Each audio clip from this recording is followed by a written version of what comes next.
ಮಾನ್ಯ ಮುಖ್ಯಮಂತ್ರಿಗಳ ಭಾಷಣ ಕೂಡ ಇದೆ.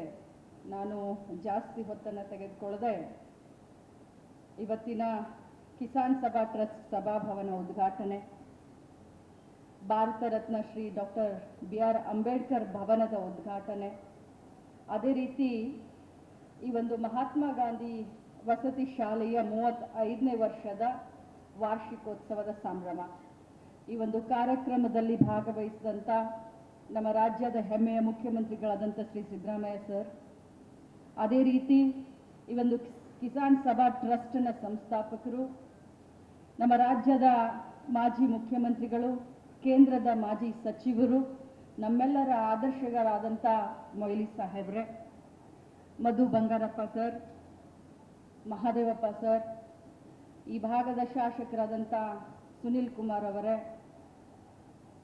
ವಿನಯ್ ಕುಮಾರ್ ಸೊರಕೆ ಅವರೇ, ರಮಾನಾಥ್ ರೈ ಅವರೇ, ಜಯಪ್ರಕಾಶ್ ಹೆಗಡೆ ಅವರೇ, ಗೋಪಾಲ್ ಪೂಜಾರಿ ಅವರೇ, ಐವಾನ್ ಡಿಸೂಜ ಅವರೇ, ನಮ್ಮ SDCC ಬ್ಯಾಂಕ್ನ ಅಧ್ಯಕ್ಷರಾದಂಥ ರಾಜೇಂದ್ರ ಕುಮಾರ್ ಅವರೇ, ಸಹೋದರರಾದಂಥ ಉದಯ್ ಕುಮಾರ್ ಮುನಿಯಲ್ ಅವರೇ, MS ಗಪೂರ್ ಅವರೇ, ಅಶೋಕ್ ಕಡೂರ್ ಅವರು ಕಾಂಗ್ರೆಸ್ ಪಕ್ಷದ ಅಧ್ಯಕ್ಷರು, ಮತ್ತು ಈ ಟ್ರಸ್ಟ್ನ ಎಲ್ಲ ಸದಸ್ಯರೇ, ಪ್ರಮುಖವಾಗಿ ಹರ್ಷ ಮೊಯ್ಲಿ ಅವರೇ, ನಾನು ಇವತ್ತು ತಮ್ಮನ್ನ ಭೇಟಿಯಾದೆ, ತಮ್ಮ ಬಗ್ಗೆ ಬಹಳಷ್ಟು ಕೇಳಿದ್ದೆ, ಭೇಟಿಯಾಗುವಂಥ ಸಂದರ್ಭ ಇರಲಿಲ್ಲ.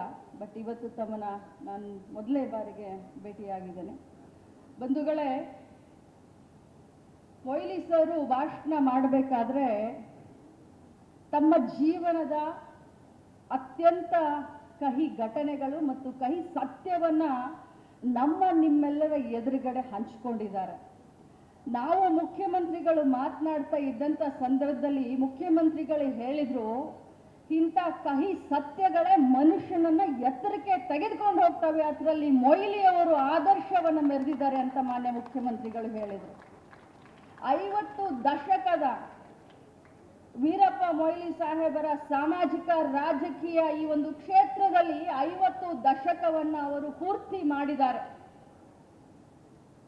ಮೊಯ್ಲಿ ಸಾಹೇಬರು ಅವರು ತಮ್ಮ ಭಾಷಣದಲ್ಲಿ ಹೇಳ್ತಾ ಇದ್ರು, ಅವರ ತಾಯಿ ಯಾವ ರೀತಿ ಇದ್ರು, ತಂದೆ ಯಾವ ರೀತಿ ಇದ್ರು, ಯಾವ ಉದಾರತೆಯಿಂದ ಸಿಕ್ಕಂತ ಜಮೀನನ್ನು ಕೂಡ ಅದು ನಮ್ಮದಲ್ಲ, ಅದು ದನಿಗಳದು ಅಂತ ವಾಪಸ್ ಕೊಟ್ಟಂತ ಆ ಒಂದು ತಂದೆ ತಾಯಿಯ ಮಗನಾಗಿ ತಮಗೆ ಆದಂತ ಅನ್ಯಾಯವನ್ನ ನೋಡಿಕೊಂಡು ಬೆಳೆದು ಒಂದು ದಿನ ಈ ರಾಜ್ಯದ ಮುಖ್ಯಮಂತ್ರಿ ಆಗ್ತಾರೆ, ಚುಕ್ಕಾಣಿಯನ್ನ ಹಿಡಿತಾರೆ ಅಂತಂದ್ರೆ ಆ ಮಗುವಿನ ಮನಸ್ಸಿನ ಮೇಲೆ ಆದಂತ ಪರಿಣಾಮ, ಅದು ಬೀಜ ಮೊಳಕೆ ಹೊಡೆದು ಅದು ಹೆಮ್ಮರವಾಗಿ ರಾಜ್ಯಕ್ಕೆ ಒಂದು ಆದರ್ಶಪ್ರಾಯವಾದಂತ ಸರ್ಕಾರವನ್ನ ಕೊಟ್ಟಂತ ಹೆಗ್ಗಳಿಕೆ ವೀರಪ್ಪ ಮೊಯ್ಲಿ ಸಾಹೇಬ್ರದು.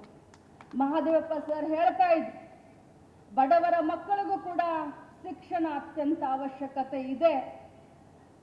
ಅವರು ತಂದಂತ CETನೇ ಮುಂದೆ UPA ಸರ್ಕಾರ ಇದ್ದಾಗ ರೈಟ್ ಟು ಎಜುಕೇಶನ್ ಆಕ್ಟ್ ಆಗಲಿಕ್ಕೆ ಅದು ಪ್ರೇರಣೆ ಆಯಿತು ಅಂತ ಬಹಳಷ್ಟು ಗಟ್ಟಿ ಧ್ವನಿಯಲ್ಲಿ ನಾನು ಹೇಳಲಿಕ್ಕೆ ಬಯಸ್ತೇನೆ.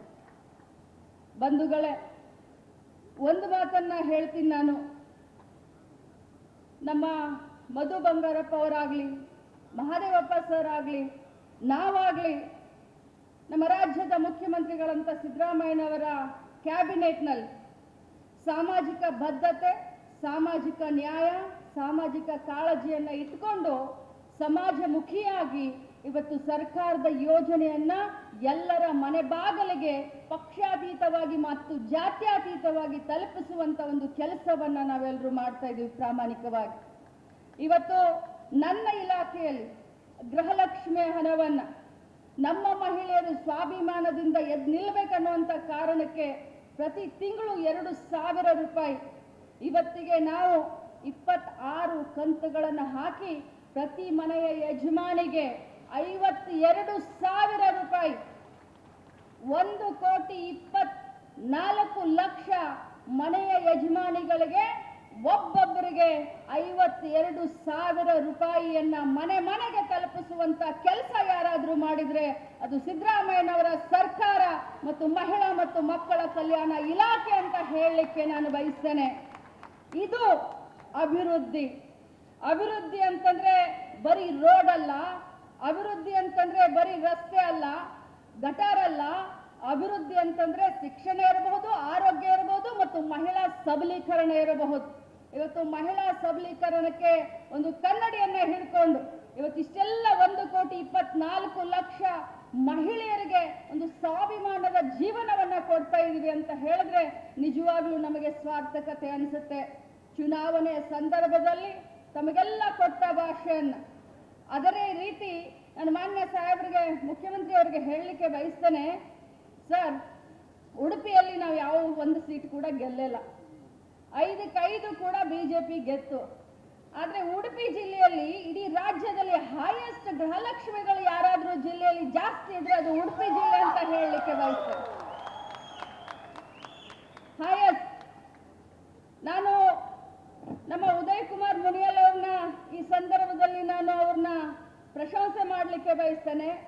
ಇಡೀ ಕಾರ್ಕಳ ವಿಧಾನಸಭಾ ಕ್ಷೇತ್ರದಲ್ಲಿ ಸುತ್ತಾಡಿ ಈ ಒಂದು ಗೃಹಲಕ್ಷ್ಮಿಯ ಯೋಜನೆಯ ಒಂದು ಕಾರ್ಯಕ್ರಮವನ್ನ ಪ್ರತಿಯೊಂದು ಪಂಚಾಯಿತಿಯಲ್ಲಿ ಹೋಗಿ ಯಾರ್ಯಾರಿಗೆ ತಲುಪಲ್ಲ ಅಂತ ಎಲ್ಲ ಮಹಿಳೆಯರಿಗೆ ಆ ಯೋಜನೆ ತಲುಪೋ ಹಾಗೆ ನನ್ನ ಹತ್ರ ಬಂದು ಇಲಾಖೆ ಅಧಿಕಾರಿಗಳಿಗೆ ತುಂಬಾ ಕೊಡಬಾರ್ದಂತ ಕಷ್ಟ ಕೊಟ್ಟು ಅವ್ರಿಗೂ ಕೂಡ ತಲುಪೋ ಹಾಗೆ ಕೆಲಸವನ್ನ ಮಾಡಿದವ್ರು ಯಾರಾದ್ರೂ ಇದ್ರೆ ಅದು ಉದಯ್ ಕುಮಾರ್ ಶೆಟ್ರು ಅಂತ ಹೇಳಲಿಕ್ಕೆ ನಾನು ಬಯಸ್ತೇನೆ. ಬಂಧುಗಳೇ, ಇವತ್ತು ಬಹಳಷ್ಟು ಅರ್ಥಪೂರ್ಣವಾದಂತ ಕಾರ್ಯಕ್ರಮ.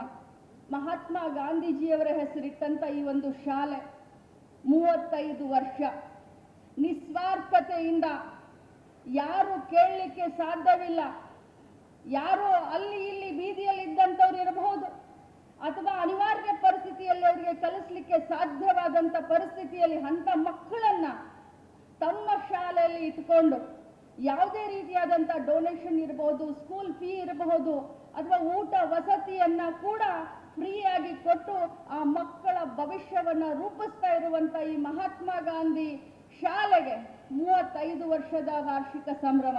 ಎಲ್ಲ ಮಕ್ಕಳು ಇಲ್ಲಿ ಕೂತ್ಕೊಂಡಿದ್ದಾರೆ. ಈ ಸಂದರ್ಭದಲ್ಲಿ ನಾನು ಆ ಮಕ್ಕಳ ಭವಿಷ್ಯ ಉಜ್ವಲವಾಗಲಿ ಅಂತ ಹಾರೈಸುತ್ತಾ ಮಾನ್ಯ ಮಾಜಿ ಮುಖ್ಯಮಂತ್ರಿಗಳಾದಂಥ ವೀರಪ್ಪ ಮೊಯ್ಲಿ ಅವರು ತಮ್ಮ ಜೀವನ ಗಾಥೆಯನ್ನು ನಮಗೆಲ್ಲರಿಗೂ ಹೇಳಿದ್ರು. ನಮಗೆ ಮೊದಲೇ ನೀವು ಆದರ್ಶಪ್ರಾಯ, ಆದರೆ ನಿಮ್ಮ ಬಾಯಿಯಿಂದ ತಮ್ಮ ಜೀವನದ ಕಥೆಯನ್ನು ಕೇಳಿದ ಮೇಲೆ ಇನ್ನೂ ಜಾಸ್ತಿ ತಮ್ಮ ಬಗ್ಗೆ ಒಂದು ಗೌರವ ನಮಗೆಲ್ಲರಿಗೂ ಮೂಡಿತು ಅಂತ ಹೇಳ್ತಾ ತಮ್ಮ ಮಾರ್ಗದರ್ಶನದಲ್ಲಿ ನಮ್ಮ ಪಕ್ಷ ಆಗಲಿ ನಾವಾಗಲಿ ಎಲ್ಲರೂ ನಡ್ಕೊಂಡು ಹೋಗ್ತೀವಿ ಅನ್ನೋಂಥ ಮಾತನ್ನು ಹೇಳಿ ಹರ್ಷ ಅವರಿಗೆ ಮತ್ತು ಈ ಟ್ರಸ್ಟಿನ ಹಳೆಯ ಮತ್ತು ಹೊಸ ಎಲ್ಲ ಸದಸ್ಯರಿಗೆ ಅಭಿನಂದನೆಯನ್ನು ಸಲ್ಲಿಸಿ ನನ್ನ ಮಾತನ್ನು ಮುಗಿಸ್ತೇನೆ. ಜೈ ಹಿಂದ್, ಜೈ ಕರ್ನಾಟಕ.